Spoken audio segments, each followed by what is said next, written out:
आता त्याचं अर्थशास्त्र असं आहे की मक्याचं मागच्या वर्षी जवळ 3000 पर्यंत भाव गेले होते. मक्याचे भाव नेहमी दाण्यामध्ये असताना मॉइश्चरवरती अवलंबून असतात. तुम्ही 20 आणि 25% मॉइश्चरचा मका बाजारात विकायला आणला तर त्याला तुम्हाला 1700-1800चेच भाव मिळणार आहे. तसं पाहिलं मक्याची एम-एस-पी जी आहे ती 2250 एम-एस-पी आहे. मका पिकाचं 12% मॉइश्चरला तुम्ही मार्केटला जर आणला आजही भाव ₹2500 आहे. तर साधारण 60 क्विंटल जरी तुम्हाला मका मिळाला 60 क्विंटलचा आणि तुम्हाला 2500 जरी भाव मिळाला तर 2500ने जवळपास 60 क्विंटल जवळ तुमचं ₹1.25 लाख तुमचं उत्पादन मिळणार आहे. आणि मक्याचा खर्च 25 ते 30,000 रुपये. तर त्याचे जे धान्य जे असतात, स्टॉक जे असतात, त्याचे तुम्हाला ॲडिशनल ₹10,000 द्यायला मिळणार आहे.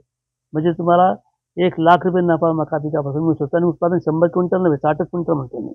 तर 60 क्विंटलला सुद्धा शेतकऱ्यांना 110 ते 120 दिवसामध्ये साधारणतः ₹1,00,000 निव्वळ नफा राहू शकतो. त्यामुळे अर्थशास्त्र जे आता हे ₹30,000 त्यांनी खर्च केले तर त्याला मिळणारे 1,15,000 म्हणजे एकाला 4 पट. म्हणजे कॉस्ट बेनिफिट रेशो जो आहे बी-सी रेशो आपण ज्याला म्हणतो. त्याने ₹1 जर गुंतवणूक केली त्याला ₹4 मिळणार त्याला त्याच्यामध्ये. म्हणून हे मका पीक जे कमी कालावधीमध्ये जास्तीत जास्त उत्पादन देणारे पीक आहे.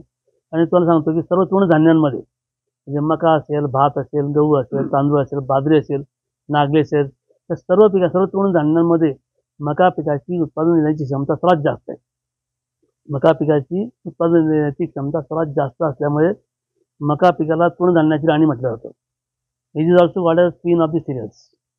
म्हणून त्या राणीकडे क्वीन ऑफ सिरियल्सकडे त्याच्या व्यवस्थापनाचा जर शेतकऱ्यांनी अवलंब केला, प्रिसिजन फार्मिंग किंवा अचूक शेती जर केली, सर्व निविष्ठांची कार्यक्षमता जर वाढवली, तर निश्चितपणे त्याला एकरी जे त्याला 30-35 क्विंटल उत्पादन मिळतं त्याला दुप्पट-तिप्पट उत्पादन त्याला सहज मिळेल त्याला.